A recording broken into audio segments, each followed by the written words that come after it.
Good morning. Today is January 1st, 2026. So ito yung pagbukas ko sa pinto, ito yung nakita namin. Nag-blizzard pala pa kanina, 4:45 AM.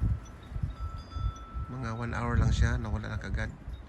Pero siyempre may ano pa rin, may hangin na konti. Pero medyo okay na mag-drive. So ito yung New Year's namin. May snow kami. Tapos may ano pa footprint ng aso. Ito guys, update sa bagong taon, New Year's. So ito yung nakita namin sa araw na to. Medyo tahimik sa lugar na to. Guys, Happy New Year ulit. God bless sa lahat. Mag-ingat.